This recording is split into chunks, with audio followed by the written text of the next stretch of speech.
ಮಧುಗಿರಿ ತಾಲೂಕಿನ ದೊಡ್ಡೇರಿ ಹೋಬಳಿ ಬಣಗಾರಹಳ್ಳಿ ಮತ್ತು ಪೆಮ್ಮನಹಳ್ಳಿ ಮಾರ್ಗದಲ್ಲಿ ಸೇತುವೆ ಕುಸಿದ ಕಾರಣ ಸುಮಾರು 40 ಮನೆಗಳಿಗೆ ರಸ್ತೆ ಸಂಪರ್ಕ ಕಡಿತಗೊಂಡಿದೆ. ಎರಡು ಕಡೆಯಿಂದಲೂ ಸಂಚಾರ ಸ್ಥಗಿತಗೊಂಡಿದ್ದು, ಪೆಮ್ಮನಹಳ್ಳಿ ಶಾಲಾ ಮಕ್ಕಳು 4 ದಿನದಿಂದ ಶಾಲೆಗೆ ಬರದೆ ಸೇತುವೆ ಬಳಿ ಬಂದು ಮನೆಗೆ ವಾಪಸ್ ಹೋಗುತ್ತಿರುವ ಘಟನೆ ನಡೆದಿದೆ. ಹಿರಿಯೂರು ಆಸ್ಪತ್ರೆಗೆ ಹೋಗಲು ಸಾಧ್ಯವಾಗದ ಸ್ಥಿತಿ ಇಲ್ಲಿ ನಿರ್ಮಾಣವಾಗಿದೆ. ಈ ಸಂಬಂಧ ಆಕ್ರೋಶ ವ್ಯಕ್ತಪಡಿಸಿದ ಸ್ಥಳೀಯ ಮುಖಂಡ ರವಿ ಯಾದವ್, 1 ವಾರದಿಂದ ಮಕ್ಕಳು ಶಾಲೆಗೆ ಹೋಗುತ್ತಿಲ್ಲ, ಸೇತುವೆ ಕೊಚ್ಚಿ ಹೋಗಿದೆ, ತುಂಬಾನೇ ರಭಸದಿಂದ ನೀರು ಹರಿಯುತ್ತಿದೆ, ಮಕ್ಕಳನ್ನು ರಭಸವಾಗಿ ಹರಿಯುತ್ತಿರುವ ಹಳ್ಳ ದಾಟಿಸುವುದು ತುಂಬಾನೇ ಅಪಾಯಕಾರಿ. ಈ ವಿಚಾರ ಅರಿತು ಮಕ್ಕಳ ಪೋಷಕರು ಶಾಲೆಗೆ ಕಳುಹಿಸುತ್ತಿಲ್ಲ. ನಮ್ಮ ಊರಿಗೆ ಇದುವರೆಗೂ ಯಾವ ಅಧಿಕಾರಿಗಳು ಸಹ ಬಂದಿಲ್ಲ. ಸಂಬಂಧಪಟ್ಟ ಇಲಾಖೆಯವರು ಬಂದು ಇಲ್ಲಿರುವ ಸಮಸ್ಯೆಯನ್ನು ಬಗೆಹರಿಸಿಲ್ಲ ಎಂದು ಮಾಧ್ಯಮದ ಮೂಲಕ ತಮ್ಮ ಅಳಲು ತೋಡಿಕೊಂಡರು.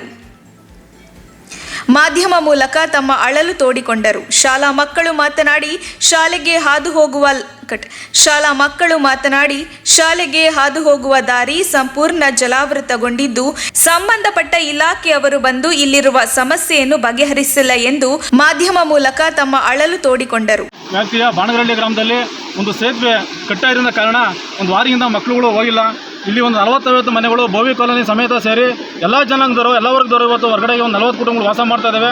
ಒಂದು 15 ಜನ ಮಕ್ಕಳುಗಳು ಇವತ್ತು ಶಾಲೆಗೆ ಹೋಗಿಲ್ಲ, 1 ವಾರದಿಂದ ಹೋಗ್ತಾ ಇಲ್ಲ. ಯಾಕಂದರೆ ಕಾರಣ ಮಳೆ ಹೆಚ್ಚಾಗಿ ಸೇತುವೆಗಳ ಕೊಚ್ಕೊಂಡು ಹೋಗ್ತಾ ಇದ್ದಾವೆ, ದೊಡ್ಡವರೇ ಓಡೋಕ್ಕಾಗ್ತಾ ಇಲ್ಲ. ಏನಾದರೂ ಹೆಚ್ಚು ಕಮ್ಮಿಯಾಗಿ ಮಕ್ಕಳಿಗೆ ತೊಂದರೆ ಆದರೆ ಪ್ರಾಣಾಪಾಯದಿಂದ ಇದಾಗ್ತದೆ ಅಂದ್ಬಿಟ್ಟು ನಾವೇ ಧೈರ್ಯ ಊರೆಲ್ಲ ಒಂದಾಗಿ ಕಳಿಸ್ತಾ ಇಲ್ಲ ಅವ್ರನ್ನ. ಇದ್ರ ಕಡೆಗೆ ಹೆಚ್ಚಿನದಾಗಿ ಗಮನ ಹರಿಸಬೇಕು ಅಧಿಕಾರಿಗಳು. ಬಿ ಒ ಸಾಹೇಬ್ರು ಸಮೇತ ಹತ್ರ ಮಾತಾಡಿದ್ದೀನಿ. ಬಿ ಒ ಸಾಹೇಬ್ರು ಬರ್ತೀವಿ ಅಂದರೆ ಅವರು ಬಂದಿಲ್ಲ. ಆರ್ ಎ ಸಾಹೇಬ್ರು ಫೋನ್ನ ಮಾತಾಡಿದ್ದೀನಿ. ದಯವಿಟ್ಟು ತಹಶೀಲ್ದಾರ್ ಸಾಹೇಬ್ರು ಇರ್ಬೋದು, ಶಾಸಕರು ಇರ್ಬೋದು, ದಯವಿಟ್ಟು ಇದ್ರ ಬಗ್ಗೆ ಅರ್ಜೆಂಟಾಗಿ ಬಂದು ಗಮನ ಹರಿಸಿ ಇಲ್ಲಿ ಏನೇ ಪ್ರಾಬ್ಲಮ್ ಆಗ್ತದೆ ಮಕ್ಕಳು. ಶಾಲಾ ಮಕ್ಕಳು ಮಾತನಾಡಿ, ಶಾಲೆಗೆ ಹಾದು ಹೋಗುವ ದಾರಿ ಸಂಪೂರ್ಣ ಜಲಾವೃತಗೊಂಡಿದ್ದು, ಇದರಿಂದ ಶಾಲೆಗೆ ತೆರಳಲು ಆಗುತ್ತಿಲ್ಲ. ನಮ್ಮ ವಿದ್ಯಾಭ್ಯಾಸಕ್ಕೆ ತುಂಬಾ ತೊಂದರೆಯಾಗುತ್ತಿದೆ. ದಯಮಾಡಿ ಇಲಾಖೆ ಸಂಬಂಧಪಟ್ಟವರು ನಮ್ಮ ಊರಿಗೆ ಸುಸಜ್ಜಿತವಾದ ಸೇತುವೆ ಮಾಡಿಸಬೇಕು ಎಂದು ಒತ್ತಾಯಿಸಿದರು. ಕಳೆದ 15 ದಿನಗಳಿಂದ ಈ ಸಮಸ್ಯೆ ಎದುರಾಗಿದೆ.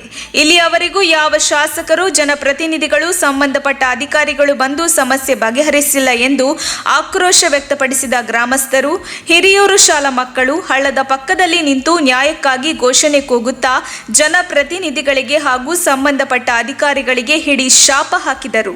ವರದಿ ಆಬಿದ್, ಮಧುಗಿರಿ.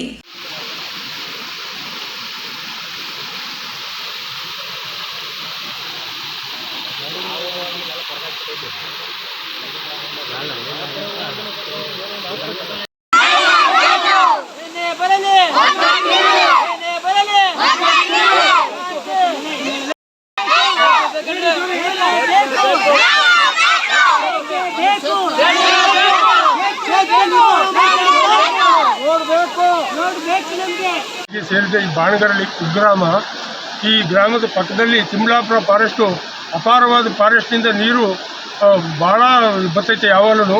ಇಲ್ಲಿಂದ ಈ ಬಾಣಗರಹಳ್ಳಿ ಪೆಮ್ಮನಹಳ್ಳಿ ಒಂದು ಗ್ರಾಮವಾಗಿ ಪರಿವರ್ತನೆ ಆಗೈತೆ. ಈ ಊರಿಗೂ ಆ ಕಡೆ ಗೊಲ್ರಟ್ಟಿಗೆ ಹೋಗೋಕ್ಕೆ ಭಾಳ ದಾರಿ ಸಮಸ್ಯೆ ಮತ್ತು ನೀರು ಈಗ ಬಂದರೆ ತಿಂಗ್ಳುಗಟ್ಟಲೆ ಮಕ್ಕಳು ಮರಿ ಇಲ್ಲಿ ಓಡಾಡೋಕ್ಕಲ್ಲ, ಸ್ಕೂಲ್ಗೂ ಬರೋಕ್ಕಲ್ಲ, ಆಸ್ಪತ್ರೆಗೂ ಹೋಗೋಕ್ಕಲ್ಲ. ಹೀಗಾಗಿ ಭಾಳ ಜನ ಇಲ್ಲಿ ಕಷ್ಟ ಅನುಭವಿಸ್ತಾರೆ. ದಯಮಾಡಿ ಸರ್ಕಾರ ಇದು ಗಮನ ಹರಿಸಿ ಇಲ್ಲಿ ದೊಡ್ಡದೊಂದು ಸೇತುವೆ ಮತ್ತು ಈ ಗ್ರಾಮಕ್ಕೆ ಗೊಲ್ರಟ್ಟಿಗೂ ಮತ್ತು ಪೆಮ್ಮನಹಳ್ಳಿಗೂ ಸಂಪರ್ಕ ರಸ್ತೆ ಮಾಡಿ ಈ ಗ್ರಾಮದ ಜನರನ್ನು ರಕ್ಷಣೆ ಮಾಡಬೇಕು ಅಂತೇಳಿ ಸರ್ಕಾರವನ್ನು ಈ ಮೂಲಕ ನಮ್ಮ ಗ್ರಾಮಸ್ಥರ ಪರವಾಗಿ ನಾನು ಕೇಳ್ಕೊಳ್ತೀನಿ. ಇದು ಎಷ್ಟು ಮನೆಗಳವೆ ಇವತ್ತು? ಇಲ್ಲಿ ಈ ಊರಿನಲ್ಲಿ 80 ಮನೆ ಇದ್ದು, 50 ಮನೆ ಊರಾಗಿದ್ದು, 35-40 ಪೆಮ್ಮನಹಳ್ಳಿ ಗ್ರಾಮದಾಗವೆ. ಅದರಿಂದ ಮುಂದ್ಗಡೆ ಕಟ್ಲಿಪಾಳ್ಯ ಮತ್ತು ಗೊಲ್ರಟ್ಟಿಗೆ ಹೋಗ್ತಕ್ಕಂಥ ಸಂಪರ್ಕ ರಸ್ತೆ ಇದು. ತುಮಕೂರು ಮತ್ತು ಅಗಲಿಗೆ ತುಮಕೂರು ಮಧುಗಿರಿಗೆ ಹೋಗ್ತಕ್ಕಂಥ ರಸ್ತೆ ಹಾದು ಹೋಗ್ತಕ್ಕಂಥ ಇದು ಒಂದು ಭಾಗ. ಇಲ್ಲಿ ಭಾಳಷ್ಟು ನೀರು ಬರ್ತೈತೆ. ತಿಮ್ಲಾಪುರ ಫಾರೆಸ್ಟ್ ನೀರೆಲ್ಲ ಇಲ್ಲಿ ಬರ್ತೈತೆ. ಭಾಳ ಅನಾಹುತ ಸಂಭವಿಸ್ತೈತೆ. ಮಕ್ಕಳು ಮರಿ ಓಡಾಡೋಕ್ಕಾಗಲ್ಲ, ಹೊತ್ತೊತ್ತಾಗ ಜನ ಇಲ್ಲಿ ಓಡಾಡೋಕ್ಕಾಗಲ್ಲ.